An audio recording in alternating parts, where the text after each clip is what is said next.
எதனை நீங்கள் உள்ளத்தில் கொண்டு நம்பினீர்களோ அது உண்டு.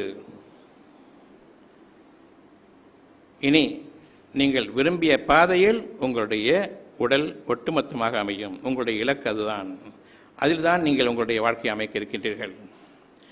இன்று நீங்கள் உள்ளட்சம் கொள்ள வேண்டும். எந்த ஒரு எனக்கு எதிரான நன்மையை இறைவன் அறிவித்திருக்க அதற்கு எதிரான ஒரு தீமையான இறைவனுடைய வார்த்தைக்கு விரோதமான மனிதர்களுடைய அறிவை நான் ஏற்றுக்கொள்ளக்கூடாது என்று இன்று நீங்கள் உறுதியாக நம்புங்கள். கேன்சர் இருக்குதா உங்களுக்கு? ஹெச்ஐவி இருக்குதா? பிளட் கேன்சரா? உங்களுடைய கிட்னி செத்து போச்சா? உங்களுடைய லிவர் செத்து போச்சா? நீங்கள் ஜடமா? இல்லை. என் இறைவன் அவ்விதமாக கூறவில்லை. அவன் உயிரற்றதிலிருந்து உயிர் உள்ளதை கொண்டிருப்பவன், ஒன்றுமில்லாத நிலையிலிருந்து படைக்கக்கூடியவன். ஏற்றுக்கொண்டேன், அவனை முழுமையாக ஏற்றுக்கொண்டேன். நிச்சயமாக யார் இதற்கு விரோதமாக பேசுகின்றார்களோ அவர்கள் ஷைத்தான்கள் தான், இறைவனுடைய பகிரங்கமான விரோதிகள். உங்களுடைய எண்ணத்தை தூய்மையாக்குங்கள். இவ்விதமாக இப்போ உங்களுடைய எண்ணம் பிறப்பை பற்றிய சில செய்தி. குழந்தை பிறக்கிறது. அந்த குழந்தைக்கு பல காம்ப்ளிகேஷன்ஸ் வரும். அதனால் நாங்கள் தான் அந்த காம்ப்ளிகேஷனை சரிப்படுத்துவோம். அதில் ஒரு காம்ப்ளிகேஷன் சொன்னால், குழந்தைக்கு கழுத்தில் அந்த தொப்புள் கொடி சுற்றிக்கிறோம். அது குழந்தையை சாகடித்துவிடும். எனவே உடனே ஆப்ரேஷன் பண்ணணும். உடனே அதை நாங்கள் சுற்றி எடுத்துருவோம். டாக்டர் ஞானமூர்த்தி இருக்காங்க. அவங்களுடைய மனைவிக்கு பிரசவம் பார்க்குறாங்க. அந்த குழந்தைக்கு எந்த விதமான வலியும் இல்லாமல் வெளியில் வர்றதும் உள்ளே போகிறதும் பிரசவம் வேதனை இல்லை. பிரசவ உணர்வு, வேதனை கிடையாது. முக்கக்கூடாது. பிரசவம் சமயத்தில் முக்கக்கூடாது. முக்கும்பொழுது இருகல் அடையும். மோஷன் சாதாரணமாக போனால் நல்லது. முக்கி போனால் மலக்குடல் தான் வெளியே வரும், மோஷன் வராது. அவ்விதமாகவே பிரசவமும் தானாக நிகழ வேண்டும். முக்கும் பொழுது கர்ப்பப்பை தான் வெளியே வரும், தவிர குழந்தை வெளியே வராது. இறுக்கமும் அடையும். முக்க வேண்டும் என்பது காட்டு மிராண்டிகளுடைய மருத்துவம், ஆங்கில மருத்துவம். முக்கி தள்ளணும் என்பது வலி வந்ததுக்கு அப்புறமா குழந்தை பிறந்துதான் ஆகணும். இல்லை, குழந்தை பிறக்கும்போது வலி இருக்காது. அதற்கு முன்பாக லேசான வலி வரும். வலி இருக்கும் பொழுதெல்லாம் குழந்தை இன்னும் பிறக்க ஆரம்பிக்கவில்லை, அமைதி அடையுங்கள், அந்த வலி போய்விடும். உங்களை அறியாமலேயே அந்த குழந்தை கொஞ்சம் கொஞ்சமாக இறங்கிக் கொண்டிருக்கும். இது பிரசவம். வலிக்கும் பொழுது முக்குன்னு சொல்லும்போது இன்னும் கொஞ்சம் அதிகமாக இறுக்கம் ஏற்பட்டு உள்ளுக்குள்ளே தள்ளப்பட்டுவிடும். இந்த காட்டு மிராண்டிகள் என்ன செய்வார்கள் என்றால், அந்த தாயை படுக்க வைத்துவிட்டு தன்னுடைய முடங்கையை வைத்து அமுக்குவார்கள், குழந்தை வெளியே வரணும். அந்த கர்ப்பை வெடிச்சாலும் வெடிச்சிடும். காட்டு மிராண்டிகளுடைய வழி. Advance science, medical science, obstetrics and gynecology, doctors in obstetrics and gynecology, DOG. DOGன்னு சொன்னால் அசிங்கமாக இருக்கிறதுக்காக DGOன்னு சொல்கிறது. அந்த குழந்தை வலி என்ற ஒரு உணர்வு வரும்பொழுது பிரசவிக்கும் நேரம் வந்துவிட்டது என்பதை டாக்டர் அறிந்திருக்கிறார். அவர்களுடைய மனைவியும் அறிந்திருக்கிறார்கள். எனவே கவலையும் இல்லை, பயமும் இல்லை. இன்னும் நேரம் நிறைய இருக்கிறது. தங்களுடைய வேலையை பார்த்துக் கொண்டிருக்கின்றார்கள். பணிக்குடமும் உடைந்து விட்டது. காட்டு மிராண்டி வைத்தியம் சொல்லும், பணிக்குடம் உடைந்து விட்டால் 10-15 நிமிடங்களுக்கு முன்னுக்குள்ளாக அந்த குழந்தை பிறக்க வேண்டும். அப்படி இல்லை என்றால் இன்ஃபெக்ஷன் தொற்றிக்கொண்டு அது மூளைக்கு ஏறி ஜன்னி கண்டு இறந்து விடுவார்கள் என்று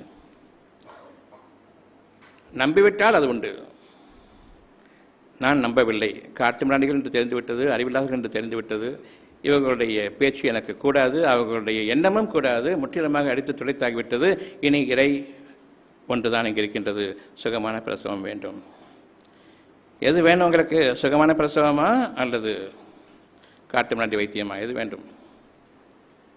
ஒரு நர்ஸே மேலே உட்காந்துரும் வயிற்று மேலே, குழந்தை வெளியே வந்துடும் நினச்சிக்கிட்டு. தாயும் செத்து போகும், குழந்தையும் செத்து போகும். பிறகு இருதய ஓட்டம் சரியில்லை, உடனே ஆப்ரேஷன் பண்ணணும். அந்த குழந்தை ஒரு நாள் பிறகுதான் வெளியே வர ஆரம்பிக்கிறது. பனிக்குடம் உடைந்து வெளியே வந்த பிறகு கழுத்தில் அந்த தொப்புள் கொடி சுற்றிக்கிட்டு இருக்குது. தெளிவாக அழகான முறையில், எந்த கஷ்டமும் கிடையாது. அதை எடுத்து விட்டுட்டு கட் பண்ணி அந்த குழந்தை நல்லா இருக்குது. படைப்பாளன் இறைவன், உயிரளிப்பவன் இறைவன். ஒன்றும் இல்லாததிலிருந்து உங்களை படைத்தான். உங்களுடைய அறிவை கொண்டு என்னுடைய ஆற்றலை நீங்கள் மிகைத்துவிட எண்ணாதீர்கள். நிச்சயமாக கடுமையான சோதனை. இத்தனைக்கும் முதல் குழந்தைக்கு ஆபரேஷன், சிசேரியன் ஆபரேஷன். அதன் காரணமாகவும் அடுத்த குழந்தைக்கு கண்டிப்பாக ஆபரேஷன் தான் செய்ய வேண்டும். சுகப்பிரசவம் கூடாது, வயிறு வெடித்துவிடும்.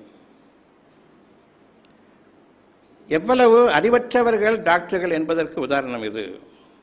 நீங்கள் டிஓஜியை விட சிறந்தவர்கள் என்பதை இப்பொழுது அறிய வேண்டும். ஏனென்றால் உங்களுடைய உள்ளம் ஏற்கும்.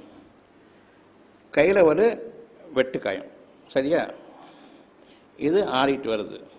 இந்த வெட்டுக்காயத்தை விரிச்சா அந்த காயம் பிளவுபடுமா, அல்லது அதை சுருக்கி பிடிச்சா அந்த ஆபரேஷன் தழும்பு விடுபடுமா? வெட்டுக்காயம் ஆறிவிட்டது. இப்போ அதை விரிச்சா அந்த காயம் திரும்பவும் பிளவுபட்டு நிற்குமா, அல்லது அதை சேர்த்து இணைக்கும் போது அந்த காயம் விடுபடுமா, அல்லது அந்த காயத்துக்கு ஒன்று ஸ்ட்ரென்த்தா? விரிக்கணுமா சுருக்கணுமா? ஸ்ட்ராங் ஆகிறதுக்கு சுருக்கணும். ஆப்ரேஷன் பண்ணி கர்ப்பப்பையின் மீது அந்த வெட்டுக்காயம் தடும்பாக அமைஞ்சிருக்குது. 10 மாசமும் விரிவடையுது. இப்போ வெடிக்கணுமா வெடிக்கூடாதா? முழு வளர்ச்சிக்காக அது பெருசாகுது. இப்போ இந்த சமயத்தில் அந்த கர்ப்பப்பையானது மீண்டும் பிளந்து பிரச்சனை ஏற்படுத்தியிருக்கணுமா இல்லையா? ஏற்படுத்தவில்லை. அதற்கு ஆற்றலை கொடுத்தது யார்? பிறகு பிரசவத்தின் போது அது சுருங்க ஆரம்பிக்கும். இவ்வளவு விரிவடையும் பொழுது பிளவுபடாத அந்த கர்ப்பப்பை சுருங்கும் பொழுதா பிளவுபடும்? கொஞ்சமாவது ஒரு காமன் சென்ஸ் இருக்குதா? அறிவன் ஒன்று இருக்குதா கேட்டால் சுத்தமாக இல்லை. இவர்களை நீங்கள் உங்களுடைய தெய்வங்களாக ஆக்கிக் கொண்டீர்கள். கேடு, பகிரங்கமான வழிகேடு. நல்லறிவு கொடுத்திருந்தும் என்ன கேடு அதை உபயோகப்படுத்தவில்லை. நான் கூறினேன் சுகப்பிரசவம் அமைய வேண்டும் என்று, அவர்கள் கூறினார்கள் நிச்சயமாக இல்லை, உங்களுடைய கர்ப்பப்பை வெடித்துவிடும் என்று. விரியும் போது வெடிக்குமா, சுருங்கும் போது வெடிக்குமா? எப்படி நீங்கள் ஏற்றுக்கொண்டீர்கள்? கொடுத்த நல்லறிவை தொலைத்தீர்கள். என்னை நம்பிக்கை கொண்டிருந்தால் அவர்களுக்கு மேலாக நான் ஆக்கியிருப்பேன். ஒவ்வொரு வீட்டிலும் பிரசவம் நிகழ வேண்டும். இது சாதாரண விஷயம். அவங்க வேலை அது, அவங்க பார்த்துப்பாங்க. யார் பிரசவிக்கிறாங்களோ அவங்க வேலை அவங்க பார்த்துப்பாங்க. ஒருத்தங்க கூட தேவை கிடையாதுங்க. மிக கெட்ட வழிமுறையில் நாம் சிக்கிக் கொண்டிருக்கின்றோம். உருவ வழிபாட்டின் காரணமாக மனிதர்களை தெய்வங்களாக எடுத்துக்கொண்டு அவர்களுடைய பேச்சுக்களை நம்பியதன் காரணமாக இறைவனுடைய ஒரே சத்தியமான வார்த்தையை நீங்கள் தவறவிட்டீர்கள். நல்லறிவும் கெட்டது. உதாரணம் கொடுத்தேன், நல்லறிவுக்கு உதாரணம் கொடுத்தேன். கர்ப்பப்பை விரியும் பொழுது அந்த தழும்புகள் விடுபட்டு மோசமாகுமா, அது சுருங்க ஆரம்பிக்கும் போது அதற்கு உறுதி கிடைக்குமா என்று கேட்டால் சுருங்க ஆரம்பிக்கும் போது உறுதி கிடைக்கும். டாக்டர்கள் அறிவுள்ளவர்களா அறிவில்லாதவர்களா? கத்தி எடுத்துறாங்க இல்லையா? இப்போ புத்தி கிட்ட வந்தாலும் கத்தி எடுப்பான். தெரிஞ்சது தானே அதுவும். நல்லறிவு இல்லாதன் காரணமாக சீராக அழகாக நடக்க வேண்டிய ஒரு பிரசவத்தை புத்தி கெட்டு கத்தி எடுத்தது தானே சர்ஜனுங்கிறது. எப்படி நாம் நம்முடைய அறிவை தொலைத்தோம்? எண்ணம் கொள்ளுங்கள், உள்ளட்சம் கொள்ளுங்கள். நல்லறிவு தவறிவிட்டது. ஒருத்தர் கூட ஹாஸ்பிட்டல் போகக்கூடாது, வீட்டில் தான் குழந்தை பிறக்கணும். அது அவங்க சொந்த விஷயம். பெற்றுக்கிட்டு வெளியே வரணுமே தவிர ஒரு உதவியும் கிடையாது யாருக்கும். அது நிகழ வேண்டியது நிகழ்ந்தே தீரும். முக்காமல் இருந்தால் போதும், தன்னால் வெளியே வரும். பாத்ரூம்குள்ளே போய் குழந்தை பெற்று வந்தவங்க பற்றி கேட்கறது கிடையாது. மோஷனுக்காக போனவங்க குழந்தையோடு வந்தாங்க. அவ்வளோ சுலபமானது. மோஷன் போகிறது எவ்வளோ ஒரு, அது வெளியேறும்போது ஒரு அழகான உணர்வோ, அந்த மாதிரி உணர்வு பிரசவம் ஏற்படும் பொழுது இந்த அழகான உணர்வுக்காக வேண்டி இன்னும் 10-15 குழந்தைகளோடு பெற்றுக்கொள்ளலாம் என்ற அந்த ஆசையை கொடுக்கக்கூடிய உணர்வு இறைவன் புறத்திலிருந்து நிகழ்மானால், அந்த ஒரு உணர்வுக்காக வேண்டி இன்னும் 12 குழந்தைகளை நான் பெற்றுக்கொள்வேன் என்ற அந்த ஆசை ஏற்படும். ஏனென்றால் ஒவ்வொரு படைப்பும் உள்ள அந்த கர்ப்பத்தை உருவாகும் பொழுது அந்த தாய்க்கு புது உயிரோட்டத்தை கொடுக்கிறது. அந்த உருவாகக்கூடிய அந்த சிசுவிலிருந்து புதிய உயிர், புதிய இறை ஆற்றல், அது அந்த தாய்க்கு 10 மடங்கு 100 மடங்கு சக்தியை கொடுக்கின்றது. இது வேண்டும் என்பதற்காக அடுத்த குழந்தை 16 பெற்று பெருவாழ்வு வாழ வேண்டும் என்று விரும்புவார்கள் ஒவ்வொருவரும். ஆனால் இன்னைக்கு இது கற்றுக் கொடுக்கப்பட்டிருக்குது. முதல் பிரசவம் அது மறுபிறவி.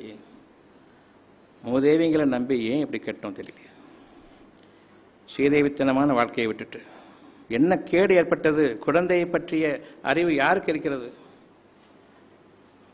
அவன்தானே முழுமையாக வளர்த்து இறக்கி கொண்டு வருகின்றான். இத்தனை நாளில் குழந்தை பிறக்க வேண்டும் என்று கூறுவார்கள். அதாவது அந்த 9 மாதத்துக்கு அப்புறமா 1 வாரம் கூட்டி இத்தனை நாளில் நான் குழந்தை பெற்று பண்ணி இதுக்குள்ள குழந்தை பற்றி ஆகணும்.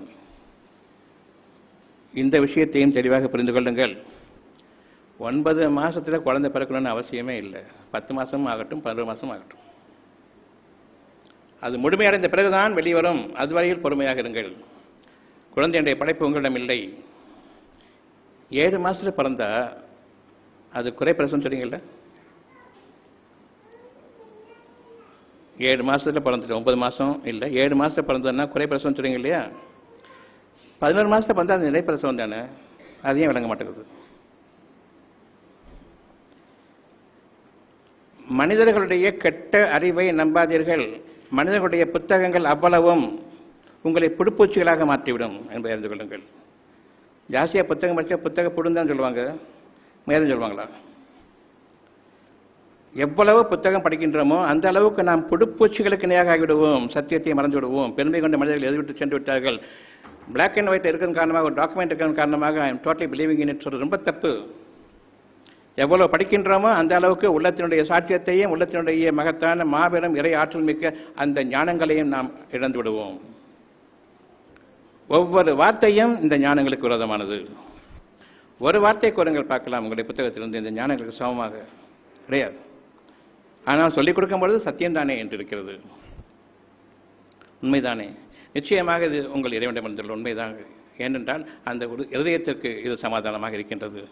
அந்த இதயத்தின் சாட்சியம் இங்கே அமைந்திருக்கின்றது. ஒவ்வொரு சத்தியம் அமைந்திருக்கின்றது. ஆம், இது சரி, டாக்டர்கள் செய்வது தவறு என்பதை. ஒரு நோயை குணமாக்க முடியுமா அவர்களுக்கு என்று கேட்டால், நாங்கள் ஸ்மால் பாக்ஸ் நோயை குணமாக்கிவிட்டோம் என்று கூறுவார்கள்.